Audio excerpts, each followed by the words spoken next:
Hello friends, welcome to study capsule. अगर आप हमारा वीडियो पहली बार देख रहे हैं तो हमारे चैनल को ज़रूर सब्सक्राइब कीजिए और अगर कोई वीडियो पसंद आता है तो ज़रूर इसे लाइक कीजिए और शेयर भी कीजिए। आप हमें मेल भी कर सकते हैं फ्रेंड्स, studycapsule15@gmail.com। और आप हमें फेसबुक पे भी फॉलो कर सकते हो, www.facebook.com/studycapsule। फ्रेंड्स, हमें काफ़ी सारे मेल आए, काफ़ी सारे कमेंट्स भी आए। उसमें काफ़ी कुछ डिमांड्स भी थी कि बैंकिंग कैप्सूल के आगे की क्वेश्चन सीरीज़ आप हमें पार्ट्स लाए।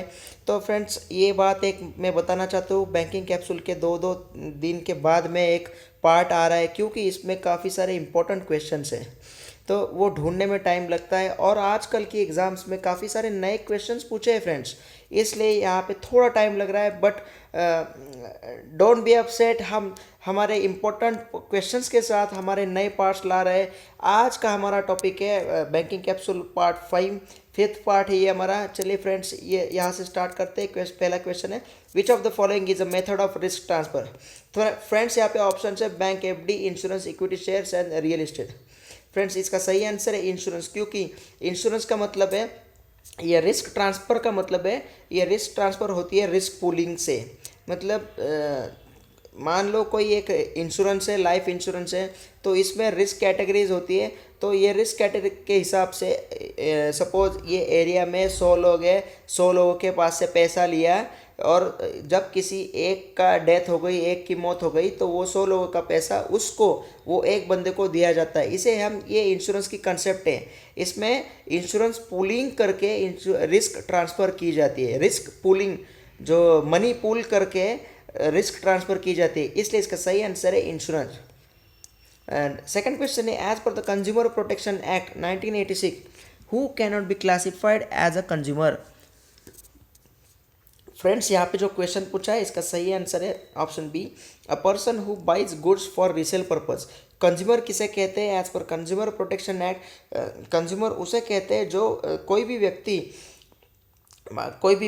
भी ऑर्गेनाइजेशन हो, वो अगर कोई प्रोडक्ट और सर्विस को अवेल करती है या फिर उसे कंज्यूम करती है, उसको टोटली यूटिलाइज करती है, तभी जाके वो कंज्यूमर कहलाता है। यहाँ पे अगर कोई चीज़ खरीद रहा है और उसे रीसेल कर रहा है तो उसे कंज्यूमर नहीं कहते हैं। इसलिए as per the consumer protection act 1986, who person who buys goods for resale purpose is not classified as a consumer. Third question है, assets of mutual fund are held by dash. तो यहाँ पे option है friends, AMC, trustees, custodian, registrar. Friends, इसका सही answer है सी, custodian. क्योंकि इसके असेट्स जो है, जितने भी म्यूचुअल फंड्स के असेट्स हैं, ये कस्टडियन होल्ड करता है। तो कस्टडियन के बारे में और कुछ बात बताना चाहता हूँ। कस्टडियन जो है, जितने भी ट्रांजैक्शन है on the behalf of mutual fund schemes, तो वो सब ट्रांजेक्शन को सेटल करने का काम ये कस्टडियन करता है। और all custodians needs to be register with SEBI. ठीक है, the custodian is appointed by trustee. जो भी म्यूचुअल फंड्स के ट्रस्टीज हैं, तो वो ट्रस्टीज कस्टडियन को अपॉइंट करते हैं, इसलिए इसका सही आंसर है कस्टडियन।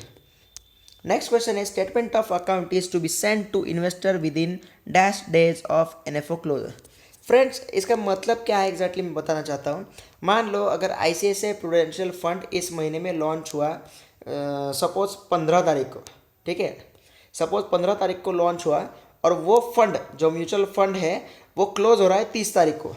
मतलब ये 15 दिनों में कोई भी इस फंड में इन्वेस्टमेंट कर सकता है। मान लो अगर मैंने 20 तारीख को इसमें इन्वेस्टमेंट कर दिया, ठीक है, तो 30 तारीख को वो क्लोज हो रहा है। ठीक है, 30 तारीख को ये फंड क्लोज हो रहा है, तो मुझे 25 तारीख तक इसका स्टेटमेंट आना चाहिए। आप समझ रहे हैं? और यहाँ पे एनएफओ क्लोजर का मतलब है न्यू फंड ऑफर। मतलब ये जो म्यूचुअल फंड लॉन्च हुआ है, इसे बोलते हैं ये न्यू फंड ऑफर। इसके क्लोजर के 5 दिन पहले ये अकाउंट का स्टेटमेंट हमारे तक, इन्वेस्टर तक पहुंचना चाहिए, इसलिए इसका सही आंसर है बी, 5। चलिए नेक्स्ट क्वेश्चन देखते हैं, fifth question. Crossing is a direction to the dash bank to pay the cheque to the pay through a bank. इसका सही आंसर है पेइंग। मतलब इसका एक मतलब मैं बताना चाहता हूँ। ए ने मान लो बी को चेक दिया, तो वो चेक जब बी लेके जाता है बैंक के पास, ठीक है, तो ये बैंक को एक ऑर्डर है ये चेक का मतलब है, ये चेक का मतलब ये पेइंग बैंक हो गई, ठीक है। ये बैंक के पास बी जाता है तो ये बैंक पेइंग बैंक हो गई। तो इसको ये ऑर्डर दी जाती है कि ये बंदे को, ये जो बी है उसको पैसे दिए जाए, इसलिए यहाँ पे सही आंसर है पेइंग। नेक्स्ट क्वेश्चन है 6th question, which of the following is a new initiative in Basel 3। Friends, हमने हमारा बेसल अकॉर्ड्स का एक वीडियो पहले भी लॉन्च अपलोड कर दिया था। उसमें आप हमारे बेसल अकॉर्ड्स के बारे में, बेसल 1, 2, 3 के बारे में टोटली डिटेल में जान सकते हैं। यहाँ पे जितने भी ऑप्शंस हैं, एक capital conservation buffer, new calculation methodology for risk weighted asset, a counter cyclical buffer, ये तीनों के तीनों ऑप्शन सही है, इसलिए इसका सही आंसर है all of the above. 7th question है, RBI has mandated recrediting of failed ATM transaction within dash working days from the date of receipt of the customer complaint. मान लो अगर मैं कस्टमर हूँ, अगर मैं किसी ATM में जाता हूँ और यहाँ पे मैंने पैसे निकाल रहा हूँ, सपोज 2000 की रिक्वेस्ट मैंने दी है, 2000 निकालने के लिए कोशिश की है, बट 2000 रुपये ATM से नहीं निकलते और मुझे डेबिट का मैसेज आता है कि आपके अकाउंट से 2000 रुपये निकाल दिए गए, ठीक है, आपके अकाउंट से 2000 रुपये डेबिट हो गए। इस ट्रांजैक्शन को कहते हैं फेल ट्रांजैक्शन, ठीक है। पैसे निकालने की कोशिश की बट पैसे निकले नहीं और मेरे अकाउंट पे मैसेज भी आ गया कि अकाउंट डेबिट हो गया है 2000 रुपये से, तो इस ट्रांजैक्शन को कहते हैं फेल्ड ATM ट्रांजैक्शन। जब मैं ये कंप्लेंट लेके मेरे बैंक के पास जाता हूँ, तो जब कंप्लेंट लॉन्च होती है तो ये कंप्लेंट लॉन्च होने के 7 दिन के बाद ये अकाउंट, ये ट्रांजैक्शन की अमाउंट है, ये रिक्रेडिट होनी चाहिए मेरे अकाउंट में, ठीक है। तो इसलिए इसका सही आंसर है 7 डेज। नेक्स्ट क्वेश्चन है 8th question, a micro enterprise in manufacturing sector is the one where the investment in plant and machinery does not exceed dash. Option से 10 लाख, 50 लाख, 25 लाख और 20 लाख। इसका सही आंसर है फ्रेंड्स सी 25 लाख, क्योंकि यहाँ पे मैन्युफैक्चरिंग सेक्टर पूछा है, इसलिए कोई भी अगर एक फर्म हो, मैन्युफैक्चरिंग कंपनी हो, उसमें अगर 25 लाख के नीचे 25 लाख तक अगर प्लांट्स एंड मशीनरी हो तो उस एंटरप्राइजेस को, उस कंपनी को हम माइक्रो एंटरप्राइज कहेंगे, ठीक है। अगर यहाँ पे सर्विस सेक्टर पूछा जाता तो यहाँ पे सही आंसर होता 10 लाख रुपये, क्योंकि यहाँ पे मैन्युफैक्चरिंग सेक्टर पूछा है, इसलिए इसका सही आंसर है 25 लाख रुपीज़, ठीक है। नेक्स्ट क्वेश्चन है 9th question, DRT is the popular abbreviation for. Option से debt rehabilitation tribunal, B debt recovery tribunal, C debt recovery trust and D debt reversal tribunal. तो फ्रेंड्स, जब कोई लोन अकाउंट अगर NPA होता है, ठीक है, NPA होता है, NPA कब होता है? जब 3 महीने से ज़्यादा उस अकाउंट का लोन का रीपेमेंट नहीं हुआ है, लोन का हफ्ता नहीं जा गया, लोन का इंटरेस्ट सर्व नहीं हुआ, तो अकाउंट बन जाता है NPA। तो ये NPA होने के बाद एक प्रोसेस होती है उस अकाउंट को, लोन को रिकवरी करने की। तो ये रिकवरी करने के लिए ये ट्रिब्यूनल होता है, जगह जगह पे एक ये ट्रिब्यूनल होता है अपने अपने बैंक का। तो इस ट्रिब्यूनल को कहते हैं डेट रिकवरी ट्रिब्यूनल। डेट मतलब कर्जा, ठीक है, डेट मतलब कर्जा, लोन, ठीक है। तो इस कर्जे को रिकवरी करने के लिए ट्रिब्यूनल है, इसलिए डेट रिकवरी ट्रिब्यूनल इसका सही आंसर है। चलिए नेक्स्ट क्वेश्चन देखते हैं 10th question, what is the full form of CIBIL. Friends, हमें सिविल स्कोर के बारे में तो पता है। जब हम किसी लोन के लिए जाते हैं बैंक के पास, तो बैंक हमारा पहले डॉक्यूमेंट्स देखती है, हमारे पास क्या क्या KYC है, तो उसके बाद में हमारे KYC को लेकर वो हमारा सिविल स्कोर निकालती है, ठीक है। तो सिविल स्कोर निकालती है। मिनिमम सिविल स्कोर हमने लास्ट वीडियो में भी बताया था कि 650 का रिक्वायरमेंट है कोई भी लोन के लिए, 650 स्कोर चाहिए हमारा, तब जाके हमें लोन मिल सकता है। तो ये क्रेडिट हिस्ट्री के बारे में ये बैंक पता करवाती है ये सिविल स्कोर से, ठीक है। मतलब इसका मतलब है कि सिविल एग्जैक्टली ये ब्यूरो है, एक ऑर्गेनाइजेशन है। इसका फुल फॉर्म है credit information bureau of India limited, क्योंकि ये हमारे क्रेडिट हिस्ट्री के बारे में बताती है, ये हमारे क्रेडिट इंफॉर्मेशन के बारे में बताती है, इसलिए ये credit information bureau of India limited है, ठीक है। नेक्स्ट क्वेश्चन है KVIC स्टैंड्स फॉर। फ्रेंड्स, इसके ऑप्शंस में मैं आंसर सीधा बता देता हूँ, khadi and village industries commission. क्योंकि ग्रामीण एरिया जो गांव का एरिया है, विलेज एरिया है, यहाँ पे गवर्नमेंट की तरफ से कुछ स्कीम्स लॉन्च होती है, ठीक है। कोई बिजनेस के लिए, बिजनेस पर्पस के लिए कुछ लोन दिया जाता है गवर्नमेंट की तरफ से, उस लोन को सब्सिडी भी होती है, ठीक है। लेकिन ऐसे लोन्स बैंक के थ्रू ही डिसबर्समेंट किए जाते हैं, मतलब पैसा बैंक देती है बट इसके कुछ सब्सिडी जो होती है वो गवर्नमेंट देती है। तो ये एक कमीशन के थ्रू जाती है कस्टमर के पास, कोई भी बोरोअर के पास, तो ये कमीशन को कहते हैं khadi and village industries commission, ठीक है। फ्रेंड्स, इसका सही आंसर है khadi and village. Next question है 12th question, a mutual fund scheme has indicated the level of risk as yellow, what does it indicate? Friends, कोई भी म्यूचुअल फंड होता है, कोई भी म्यूचुअल फंड की स्कीम होती है तो इसमें रिस्क होती है, कुछ लेवल ऑफ रिस्क होती है। तो ये लेवल ऑफ रिस्क को इंडिकेट करने के लिए कलर कोडिंग यूज़ की जाती है, ठीक है। तो ये कलर कोडिंग कौन कौन सी है? सबसे पहले है ब्लू, देन येलो और देन है ब्राउन। ब्लू का मतलब है लो रिस्क, येलो का मतलब है मीडियम रिस्क और ब्राउन का मतलब है हाई रिस्क। मान लो कोई अगर मैं म्यूचुअल फंड में इन्वेस्टमेंट कर रहा हूँ तो वो म्यूचुअल फंड के प्रोडक्ट जो पेपर है, उसका प्रोडक्ट पेपर है, वहाँ पे कलर कोड दिया है ब्राउन।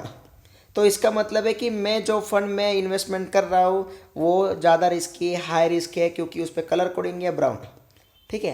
तो अब इसलिए क्वेश्चन का सही आंसर है option B, principal at medium risk, क्योंकि यहाँ पे येलो कलर पूछा है, ठीक है। तो चलिए नेक्स्ट क्वेश्चन है 13th question, which of the following authority has determined the new base year for calculating GDP of India? ठीक है फ्रेंड्स, यहाँ पे क्वेश्चन जितने भी दिए हैं, जैसे कि सेबी दिया है, ये सेबी तो कैपिटल मार्केट से रिलेटेड है, RBI is for banking regulation, और जो सीएसओ है सेंट्रल स्टैटिस्टिकल ऑफिस, ये इसका सही आंसर है। इसलिए याद में रखिएगा, which of the following authority has determined the new base year for calculating GDP of India, इसका सही आंसर है CSO, central statistical office of India. Next question है friends 14th question, if one is not satisfied with the decision passed by the banking ombudsman, one can approach the appellate authority to dash. Friends, इसका सही answer है deputy governor of RBI. जब कोई customer अगर banking ombudsman के decision से खुश नहीं है, ठीक है, ओम्बड्समैन के डिसीजन से खुश नहीं है, तो वो सीधा डिप्टी गवर्नर ऑफ आरबीआई के पास कंप्लेंट लेके जा सकता है। इसलिए इसका सही आंसर है deputy governor of the RBI. Next question है 15th question, when expenses are more than income and we have no savings with us, then there is a shortage of money which is covered through borrowing, this creates dash. Obviously जब हमारे पास हमारा खर्चा बढ़ जाता है, हमारा income कम है और खर्चा ज़्यादा है, और हमारे पास कोई सेविंग नहीं है, तो हमें पैसे की कमी महसूस होती है। तो इस कमी को कवर करने के लिए कुछ लोन लिया जाता है, कुछ पैसे बोरो किए जाते हैं, मतलब हमारा कर्जा बढ़ता है। कर्जे का मतलब है डेट, इसलिए इसका सही आंसर है ऑप्शन सी, डेट, ठीक है। फ्रेंड्स, नेक्स्ट क्वेश्चन है 16th question, banks can use Lok Adalat for recovery of personal loan and credit card loans less than dash as suggested by supreme court. Friends, यहाँ पे option से 5 लाख, 10 लाख, 15 लाख, 20 लाख। अगर bank लोक अदालत के पास जाती है बट वहाँ पे भी लोन अमाउंट का लिमिटेशन है, इसका सही आंसर है 10 लाख रुपए। इसका मतलब ऐसा है कि अगर मान लो किसी व्यक्ति ने पर्सनल लोन लिया है, व्यक्तिगत लोन लिया है, या फिर क्रेडिट कार्ड का लोन है, बट वो 10 लाख से नीचे है और उसकी रिकवरी नहीं हो रही है, वो एनपीए हो गया, तो बैंक सीधा लोक अदालत के पास जाती है। ये डिसीजन है, ये सजेशन है सुप्रीम कोर्ट का। इसलिए इसका सही आंसर है ₹10 lakh. Banks can use Lok अदालत if the loan amount is less than 10 lakh rupees. Next question is 17th question. Dash are banking companies operating only in limited geographical area. Friends, यहाँ पे option दिए command area banks, regional rural banks, C satellite banks और D none of this. तो friends, इसका सही answer है none of this, क्योंकि इन बैंक्स को लोकल एरिया बैंक्स कहता है। लोकल एरिया बैंक जो बैंक्स है, जो आरबीआई ने अंडर बैंकिंग रेगुलेशन एक्ट के अंडर ये रेगुलेट होती है और कंपनीज एक्ट के अंडर ये एस्टेब्लिश होती है। इन बैंक्स की लिमिटेशन होती है अप टू 3 डिस्ट्रिक्ट्स, ठीक है, अप टू 3 डिस्ट्रिक्ट्स ओनली, मतलब लिमिटेड जियोग्राफिकल एरिया। इसलिए LAB लोकल एरिया बैंक जो नॉर्मली विलेज एरिया में एस्टेब्लिशमेंट किए जाती है, ठीक है। तो इसलिए इसका सही आंसर है नन ऑफ दिस, क्योंकि यहाँ पे LAB ऑप्शन नहीं दिया। नेक्स्ट क्वेश्चन है 18th question, RBI provides temporary advances to meet immediate needs when there is an interval between expenditures and flow of revenue. This temporary loan facility is called as dash. तो friends यहाँ पे जो question पूछा है वो related to government actually, क्योंकि जब कोई स्टेट गवर्नमेंट या फिर सेंट्रल गवर्नमेंट के पास उसके एक्सपेंडिचर और रेवेन्यू में कुछ डिफरेंस है, ठीक है, एक्सपेंडिचर और रेवेन्यू में कुछ डिफरेंस है, तो वो डिफरेंस कवर करने के लिए टेम्पररी लोन फैसिलिटी दी जाती है by RBI to government of India, ठीक है, स्टेट गवर्नमेंट या फिर सेंट्रल गवर्नमेंट। तो वो टेम्पररी लोन फैसिलिटी को कहते हैं सी वेज एंड मीन्स एडवांसेस, इसको कहते हैं हम WMA, ठीक है। इसलिए इसका सही आंसर है वेज एंड मीन्स एडवांसेस। इसका फुल फॉर्म भी आपको पूछा जा सकता है एग्जाम में, ठीक है। नेक्स्ट क्वेश्चन देखते हैं 19th question, apart from giving various direction RBI में ऑल्सो, ऑप्शन से caution, B give advice, C both A and B and D instruct the bank to carry out certain direction।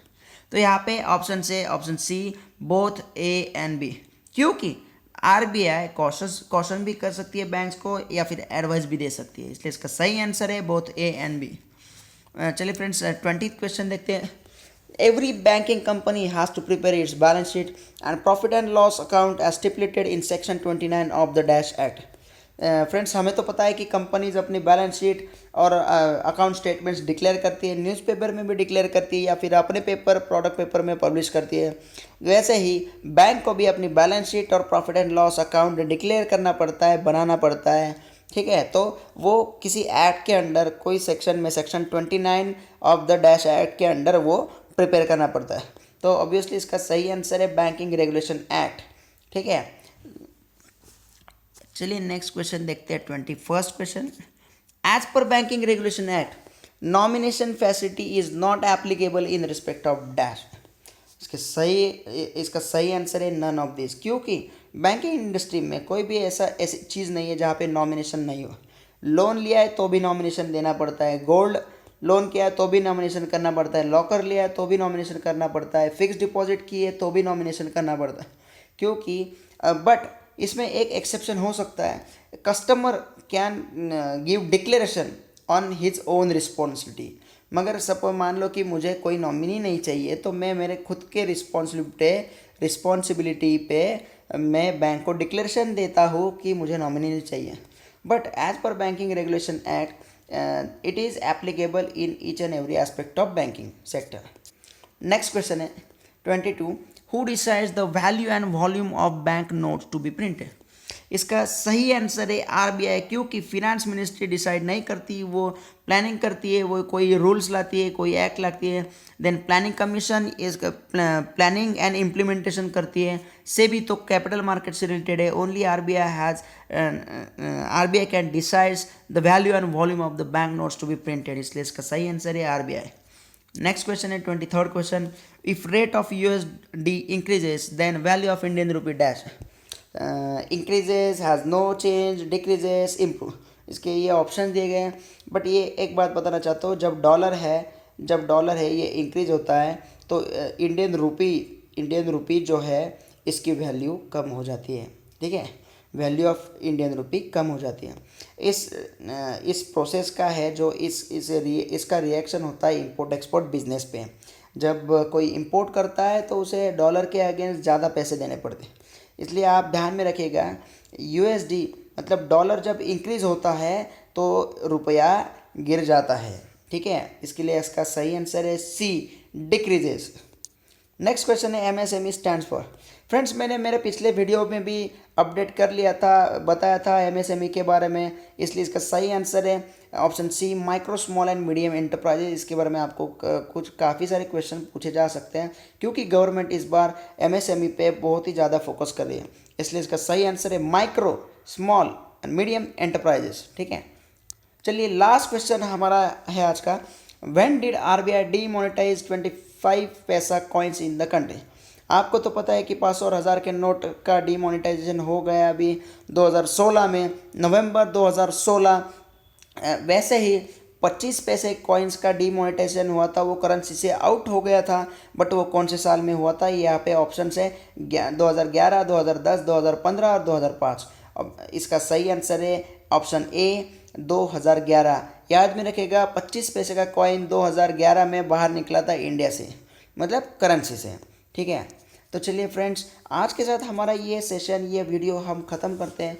But फिर भी आपको कोई अगर expectation हो, query हो, comments हो, कम्प्लीमेंट्स हो, तो आप हमें ज़रूर मेल कर सकते हैं या फिर डिस्क्रिप्शन में नीचे कमेंट भी कर सकते हैं। और एक बात मैं आपको एक बार फिर से रिक्वेस्ट करना चाहूँगा, अगर अभी तक हमारा चैनल आपने सब्सक्राइब नहीं किया है तो please do subscribe it, and अगर कोई वीडियो पसंद आए तो please like it and share it. आप हमें मेल कर सकते हो, फिर से एक बार मेल बताता हूँ आपको, studycapsule15@gmail.com। फेसबुक पे भी फॉलो कर सकते हो आप हमें, फेसबुक पेज है www.facebook.com/studycapsule। चलिए, आपको फिर से एक बार आपकी अपकमिंग एग्ज़ाम्स के लिए very very best of luck. आप ऐसे ही हमें टच में रहिएगा और हम आपके कम्प्लीमेंट्स हमारे साथ रखिएगा। Thank you very much.